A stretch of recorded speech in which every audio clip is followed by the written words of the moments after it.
ଯାଦବ ସଂଘର ସାମ୍ବାଦିକ ସମ୍ମିଳନୀ ଦେଖନ୍ତୁ ଆମେ ଆଜି ଆପଣ ମାନଙ୍କୁ ଡାକିବାର କାରଣ ହଉଛି ଆମେ ନୂତନ ଭାବରେ ସମସ୍ତେ ଚୟନ ହେଇଛୁ ଏବଂ ଓଡିଶାର ଦାୟିତ୍ୱ ମଧ୍ୟ ନେଇଛୁ। ଆମ ପାଖରେ ମୁଖ୍ୟ ହିସାବରେ ଆମ ସଞ୍ଜୀବ ମାରିକି ଆମ ମୁଖ୍ୟ ଉପଦେଷ୍ଟା ରହିବେ ଏବଂ ସବ୍ୟସାଚୀ ବାବୁ ସଭାପତି ହେଲେ ଏବଂ ଆମର ରଶ୍ମିରାଣୀ ବେହେରା ଯେ ମହିଳା ସଭାନେତ୍ରୀ ହେଲେ।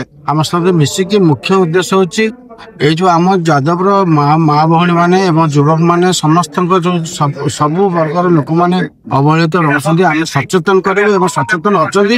ଧୀରେ ଧୀରେ ଆମ ପିଢି ଆମ ପୂର୍ବରୁ ପିଢି ମାନେ ବହୁତ ପ୍ରଚେଷ୍ଟା ଲାଗିଥିଲେ। ଆମକୁ ଯୋଉ ଦାୟିତ୍ୱ ଦିଆଯାଇଛି ଆମେ ନିଶ୍ଚିତ ଭାବରେ ବ୍ଲକ ଠୁ ରାଜ୍ୟ ପର୍ଯ୍ୟନ୍ତ ଆମେ କମିଟି ଗଠନ କରିବୁ ଏବଂ ସବୁ କ୍ଷେତ୍ରରେ ଆମେ ତାଙ୍କୁ ସହଯୋଗ କରିବୁ ଏବଂ ସେମାନଙ୍କର ହକ୍ ମାଗୁ ସରକାରଙ୍କ ପାଖରେ ନିବେଦନ କରିବୁ। ଆମର ହକ୍ ଯୋଉ ଗୋପାଳନ ହଉ ବା ପାଠ ପଢାରେ ହଉ ସବୁ କ୍ଷେତ୍ରରେ କେମିତି ଆଗକୁ ଯିବୁ ସେଥିପାଇଁ ଆମେ ଚିନ୍ତାଧାରା କରୁଛୁ। ଆମେ ସବୁବେଳେ ଚେଷ୍ଟା କରିବୁ। प्रथम धन्यवाद ज्ञापन कि मो ऑल इंडिया यादव महासंघर मत ओडिशा यूनिट रो प्रेसिडेंट भावे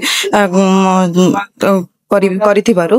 तो आमर प्रथम फोकस रहिबो जे महिला माने केमती आगु को आसीबे आउ तांकर केमती डेवलपमेंट हबो से माने शिक्षागत योग्यता आउरी बढ़ी कि से माने जेमती सब क्षेत्र रे जॉब अपॉर्चुनिटी पाइबे आउ आगु को बढ़िबे राजनीतिक क्षेत्र